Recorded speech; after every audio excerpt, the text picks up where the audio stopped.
BHMS students, कैसे हो आप सभी। आई होप कि आपने अभी तक ये जो हमारी ड्रग प्रूविंग सीरीज चल रही है इसके अंदर हमने अफॉर्जम नंबर 105 से लेकर 117 तक कंप्लीट कर लिया है। सो आई होप कि आपने वो सारे अफॉर्जम अच्छे से समझ लिए हैं, आपको समझ आ गए हैं, आपने रिवाइज भी कर लिए होंगे। ठीक है, अगर नहीं किए हैं तो प्लीज आप उन वीडियोस को देखिए पहले अच्छे से, वहां तक कंसेप्ट जो इडियोसिंक्रेसी तक है पूरा कंसेप्ट अच्छे से समझ कर रखें। अब यहाँ से जो है आज ये हमारा जो मेन टारगेट है, आपने थंबनेल पर भी देख लिया होगा कि इसमें आज हम अफॉर्जम नंबर 118 कंप्लीट करने वाले हैं। ये वैसे तो देखने में बहुत छोटा सा है, 3-4 लाइन में कंप्लीट हो गया आपके बुक में, बट इसमें मैं आपको एग्जाम्पल के थ्रू इस अफॉर्जम को थोड़ा और क्लियर करूंगी। और ये अफॉर्जम जब आपको अच्छे से क्लियर हो जाएगा 118, तब आपको जाकर 119 अच्छे से क्लियर होगा, बिकॉज दोनों ही कंटिन्यूएशन में है। ठीक है, तो मैं दोनों एक साथ नहीं कराऊंगी, सिर्फ और सिर्फ हम एक वीडियो में एक ही अफॉर्जम करते हैं ताकि बहुत लॉन्ग वीडियो ना हो, साथ ही साथ आपके लिए बहुत बर्डन ना हो, प्रेशर ना हो। ठीक है, और अगर वीडियो लॉन्ग होती है तो प्लीज आप पॉज करके देखा करो, या फिर स्पीड कम ज्यादा जो भी लगे you can adjust it according to your will, है ना, जैसे आपको लगे। ठीक, तो ये अब अफॉर्जम 118 स्टार्ट करने से पहले मैं आपको कुछ क्वेश्चंस पूछती हूँ जनरल, जो तो उससे क्या होगा कि इससे आप इस अफॉर्जम को क्या करेंगे, कनेक्ट कर पाएंगे। ठीक है, तो अगर मैं आपसे पूछूं कि आपने जो जितने भी फ्रूट्स होते हैं, एप्पल है, मैंगो है, चेरी है या फिर स्ट्रॉबेरी है, कोई भी जितने भी फ्रूट्स हैं वो क्या हैं, सबको मिलाकर हम क्या बोल रहे हैं, फ्रूट। ठीक है, पर क्या वो सारे टेस्ट में सेम होते हैं? क्या आपने जब भी टेस्ट किया तो वो सारे एक जैसे लगते हैं? तो ऐसा तो नहीं होता है ना, कहने के लिए सारे फ्रूट हैं, ठीक है, पर सारे क्या होते हैं, टेस्ट में डिफरेंट। जस्ट लाइक दैट जितनी भी हमारी मेडिसिन होती है हम सिर्फ मेडिसिन बोल देते हैं, तो क्या वो सारी मेडिसिन एक जैसी होती है? देखने में सारे प्लांट्स आपको मे बी सिमिलर थोड़े बहुत लग भी सकते हैं, पर क्या सारी मेडिसिन एक जैसी होती, एक जैसे सिम्टम प्रोड्यूस करती हैं? इफ यस, अगर आप कहते हैं हाँ कि सारी मेडिसिन, अगर दो भी मेडिसिन एक जैसे सिम्टम प्रोड्यूस कर देती है, तो यहाँ पर क्या होगा, हमारी होम्योपैथी फेल हो जाएगी। वाई? बिकॉज जो हमारी होम्योपैथी है उसमें हमारी खासियत ही यही है कि यहाँ पर हर एक मेडिसिन अपने आप में खास है, वो एक पर्सनालिटी से मैच करेगी। वो एक जब पेशेंट आता है अपने सिम्टम लेके, तो हम उससे मैच कराकर वो मेडिसिन देते हैं। तो जब हर इंसान अपने आप में अलग है, उसकी प्रॉब्लम्स अलग है, देखने में भले ही दो प्रॉब्लम सेम हो सकती है। फॉर एग्जाम्पल मैं आपको समझाऊं कि कॉन्स्टिपेशन का प्रॉब्लम, अगर 3 पेशेंट भी आपके पास कॉन्स्टिपेशन का प्रॉब्लम लेकर आता है, तो वो तीनों अलग अलग तरीके से हो सकता है। कहने के लिए एक ही बीमारी है कॉन्स्टिपेशन हमने बोल दिया, या फिर डायरिया बोल दिया, एनीथिंग, कोई भी डिजीज है, मानकर चलो कोई भी डिजीज है, एक कहने के लिए एक टर्म है कि वो ये बीमारी है, बट सब में क्या होता है, मेडिसिन हमारी अलग अलग जाती है। ठीक है, कोई भी दो मेडिसिन एक जैसी नहीं होती है, सबकी अपनी एक खास प्रॉपर्टी है, सबके अपने एक्शन डिफरेंट है, सबका एक डिफरेंट ड्रग पिक्चर आता है। ठीक है, तो ये जो खासियत है कि वन मेडिसिन का एक पिक्यूलियर एक्शन होता है, यही क्या होता है, यही क्या बनाता है, बैकबोन ऑफ होम्योपैथी। ठीक है, इसीलिए हमारी पैथी और भी जितनी भी पैथीज हैं, एलोपैथी, आइसोपैथी या फिर एंटीपैथी, किसी भी पैथी से हमारी पैथी डिफरेंट होती है, इसी के बेसिस पे कि हमारी यहाँ मेडिसिन, सारी जितनी भी मेडिसिन हम पढ़ते हैं हर एक डिफरेंट है, सबका एक अपना स्पेशल फीचर होता है। ठीक है, हम कंपैरिजन भी करेंगे, लास्ट में कुछ एग्जांपल दूंगी 5-6, ताकि आपको वो चीज और अच्छे से समझ आ जाए। ठीक है, तो इसमें बेसिकली 118 में यही सिर्फ कहना चाहता है कि यहाँ पर सारी मेडिसिन डिफरेंट होती है, सबके एक्शन डिफरेंट होते हैं, आप किसी भी दो मेडिसिन को एक साथ कंपेयर करने की कोशिश नहीं कर सकते हैं। ठीक है, हर एक में कुछ कुछ आपको अलग मिलेगा। ठीक है, और ये इसी से क्या होगा, ये किस चीज में हेल्प करती है, इंडिविजुअलाइजेशन ऑफ रेमेडी, या फिर जब हम बोले कि एक पेशेंट आता है उसको इंडिविजुअलाइजेशन में हेल्प करती है। मीन्स कि जब एक मेडिसिन बिल्कुल डिफरेंट है, हम जब पेशेंट के सिम्टम्स लेंगे, जब मैच कराएंगे, तब जाके उसके लिए कोई एक अलग से खास एक सिमिलिमम उसकी रेमेडी अलग निकलती है। ठीक है, तो यही खासियत है। अब ये जितने पॉइंट्स बताए मैंने, आप इसको बोर्ड पर देख लो कि अगर आपको 118 में लिखना होगा कुछ पॉइंट, तो किस तरीके से आप लिखेंगे। ठीक है, सो यहाँ पर देखो, इस 118 में बोला गया है, इसका जिस्ट है कि each medicine has its own action, आपको बता दिया गया। ठीक है, every medicine has its own unique या फिर पिक्यूलियर, मतलब खास एक्शन करता है ह्यूमन बॉडी पे, क्योंकि हम ड्रग प्रूविंग कर रहे हैं, हर एक मेडिसिन को एक ह्यूमन बॉडी को देकर प्रूव करा रहे हैं, ठीक है। No two different medicines produce exactly the same effect. This is the backbone of homeopathy. मतलब यहाँ पे कह रहे हैं कि कोई भी दो डिफरेंट मेडिसिन है वो सेम एक्शन प्रोड्यूस नहीं कर सकती है, ठीक है। ऐसा नहीं होगा कि आप कभी आगे चल के जब डॉक्टर बनेंगे, फिजिशियन होंगे हम लोग, तो ऐसा नहीं होगा कि अगर मान लो कि एक मेडिसिन है, थोड़ा बहुत भी सिमिलैरिटी दिखा, ठीक है, तो हम क्या करें, एक की जगह पर उठाकर दूसरी मेडिसिन दे दें। हम ऐसा नहीं कर सकते, ठीक है, क्योंकि वो मेडिसिन बिल्कुल भी अपने आप में डिफरेंट है। एक दो सिमिलैरिटी के बेसिस पे हम एक मेडिसिन की जगह दूसरे को रिप्लेस नहीं कर सकते हैं, ठीक है। इस बात को 119 में और भी ज़्यादा एलेबोरेट करके अच्छे से बताया गया है, ठीक है। वहाँ पे सैरोगेट वर्ड यूज़ करेगा, तो उसको हम नेक्स्ट उसमें समझेंगे, ठीक है, और वहाँ पे और अच्छे से समझेंगे कि कैसे दो मेडिसिन अपने आप में अलग होती हैं, ठीक है। तो यहाँ पर ये देख लिया। नेक्स्ट इसको आप और कैसे समझा सकते हो कि हर एक मेडिसिन, ईच मेडिसिन की अपनी क्या होती है, own identity, own symptom picture, की जब हम प्रूविंग कर रहे हैं तो वो अपने अलग अलग सिम्टम दिखा रही है, अपने अलग पिक्चर शो करेगी, ठीक है। That's why in homoeopathy we must select exact matching remedy. इसलिए हम पूरा टोटलिटी ऑफ सिम्टम लेने के बाद, ठीक है, पूरे जितने भी सिम्टम पेशेंट हमें बताता है, जो भी प्रॉब्लम लेकर आया, प्रेजेंटिंग कंप्लेन, हर एक चीज़ लेने के बाद हम क्या करेंगे, उसके लिए कोई एक खास जो है उसके सिम्टम से मैच करता हुआ एक मेडिसिन हम निकालते हैं, ठीक है।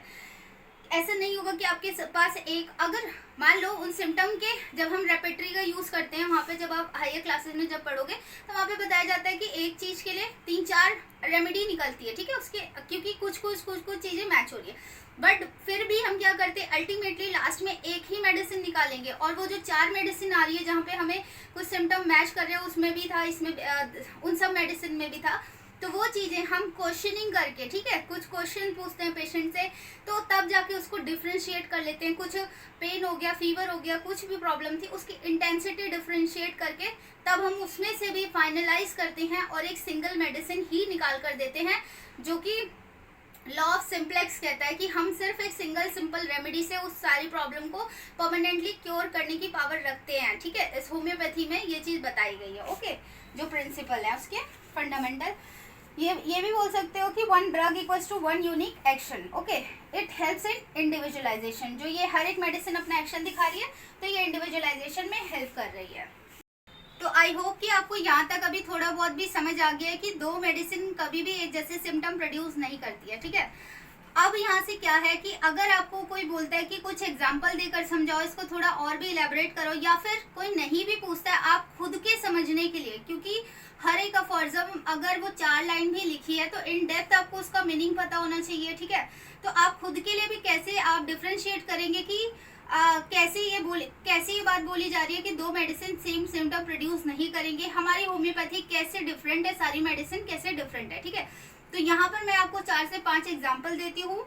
इसमें क्या होगा कि मैं आपको सेम कंप्लेन के लिए 2 अलग मेडिसिन कंपेयर कराऊंगी, ठीक है, जिससे कि आपको थोड़ा और भी क्लियर होगा कि ये जो अफॉर्जम है जहाँ ये बात बोली जा रही है वो और भी आपको थोड़ा क्लियर हो जाए, ओके। So let's start. यहाँ पर देखो, फर्स्ट एग्जाम्पल मैं आपको समझाती हूँ कि सेम कंप्लेन, यहाँ जितनी भी कंप्लेन है ना, आप मान के चलो कि 2 पर्सन आए हैं, ठीक है, 2 पर्सन है कोई भी आपके पास, यहाँ पर वो लोग आए हैं और सेम कंप्लेन कोई कॉन्स्टिपेशन का लेकर आया, ओके।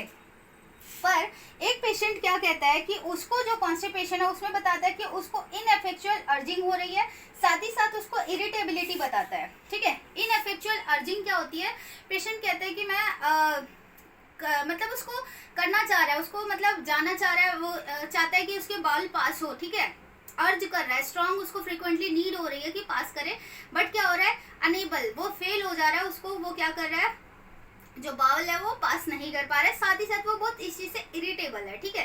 तो ये चीज़ बताई, और ये इन दोनों सिम्टम के बेसिस पे क्या हुआ कि ये एक तरीके से गाइड कर रहा है कि नक्स वोमिका की तरफ, कॉन्स्टिपेशन है।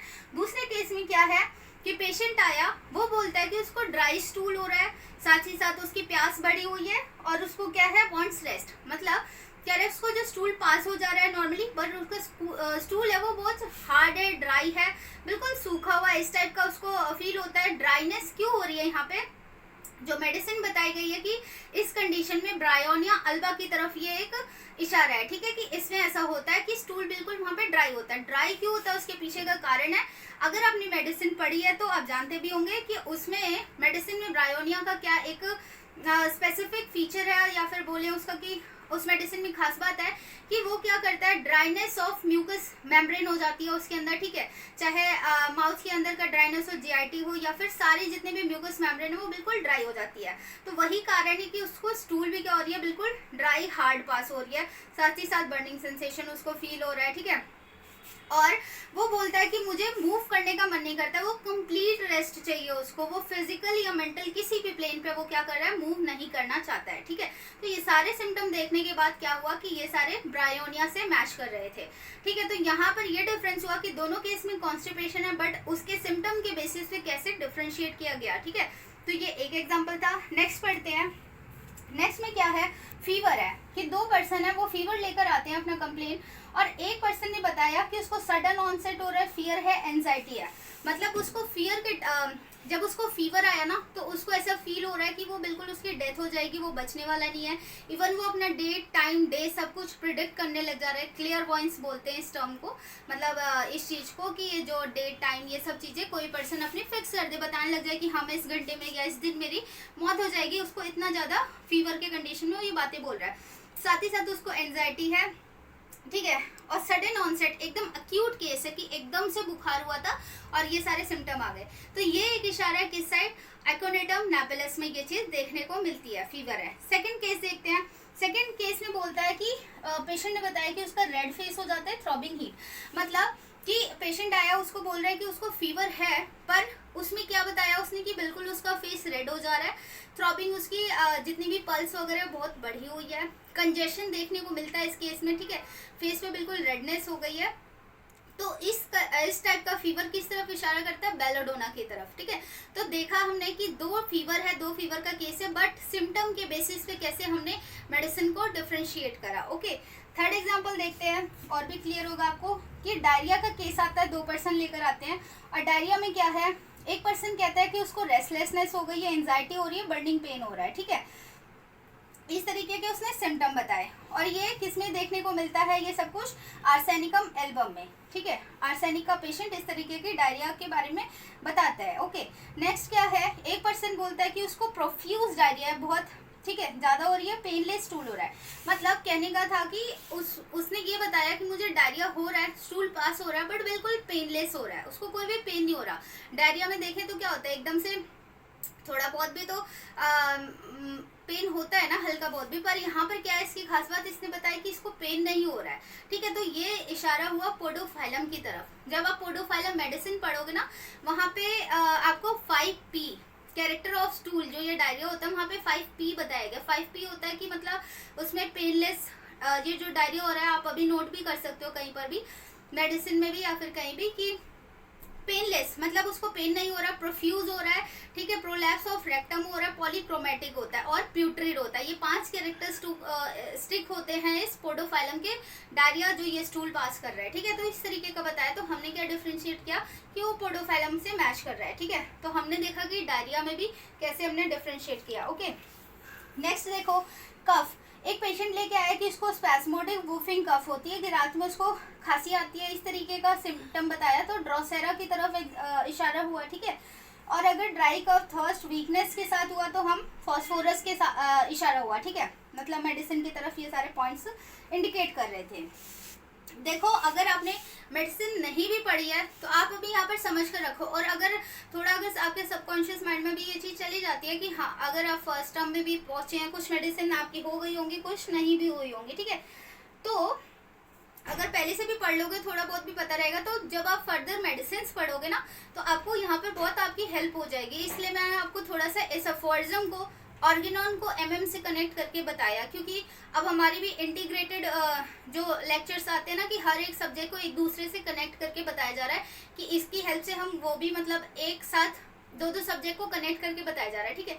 तो मैंने भी इस टाइप का ही समझना कि इंटीग्रेटेड हम पढ़ रहे हैं, कि उस अफोर्जम में मैंने थोड़ा सा को एडअप किया, ठीक है, ताकि आपको थोड़ा और क्लियर समझ आ जाए। ओके, नेक्स्ट देखते हैं कि नेक्स्ट एक मेंटल स्टेट वाला देखते हैं कि दोनों केस में सैडनेस बता रहा है पेशेंट, पर एक को क्या है साइलेंट ग्रीफ है और साइन। साइन मतलब होता है कि बहुत सांस से भरते हैं ना, कि कोई बहुत दुखी होता है तो लंबी लंबी सांस लेता है उस टाइप का, और बहुत दुखी है, तो ये इग्नेशिया अमारा की तरफ, मेडिसिन की तरफ इंडिकेशन है। अगर वो कोई बताता है रिजर्व्ड है किस्म का पर्सन है, या फिर वीप अलोन, कि वो सिर्फ अकेले में रोता है। नेट्रम यूरेटिकम का पेशेंट जो होता है वो होता है कि उसको दुख बहुत सारे होते हैं अंदर में, पर वो किसी के सामने नहीं रोना चाहता है, ठीक है, वीक नहीं दिखाना चाहता अपने आप को, तो वो खुद में रो सकता है, अकेले रो सकता है, और साथ ही साथ उसको अगर कोई कंसोल कर देता है थोड़ा भी तो बहुत इरिटेबल हो जाता है। इवन डॉक्टर्स भी अगर बोल दे उसको कि हाँ सब ठीक हो जाएगा ठीक हो जाएगा, एक तो प्रॉब्लम वो पूरी कंप्लीट नहीं चाहेगा कि कुछ मेरे को कोई कमजोर समझे, ठीक है, पर उसको अंदर ही अंदर दुख होता है। तो इस तरीके का सैडनेस अगर दिखता है और कंसोलेशन से प्रॉब्लम होती है तो वो नेट्रम यूरेटिकम की तरफ इंडिकेशन होता है, ठीक है। तो ये 5 एग्जांपल थे जिससे कि आई होप कि आपको समझ आ गया कि कोई भी दो मेडिसिन आपस में सेम नहीं होती है। यहाँ पे एक लाइन याद रखना कि डिजीज आपको सेम दिख सकती है, ठीक है, पर मेडिसिन उसके लिए सेम नहीं जाएगी, ठीक है।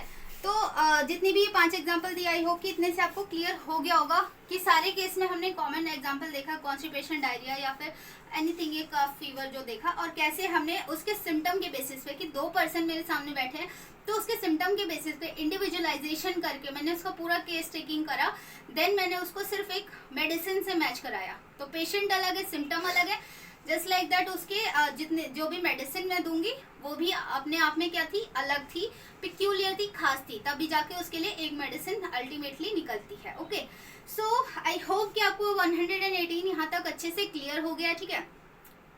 नेक्स्ट वीडियो में हम 119 करेंगे, इसी का कंटिन्यूएशन है, वो चीजें वहां पर देखेंगे, ठीक है, हल्का सा और इलेबोरेट करेगा इस चीज को वहां से। सो दैट्स इट एवरीवन, यहाँ तक वीडियो थी। Thank you for watching and gaining knowledge. थोड़ा बहुत भी अगर आपको सीखने को मिला so that will be worth for me. Okay, so thank you everyone for watching this video.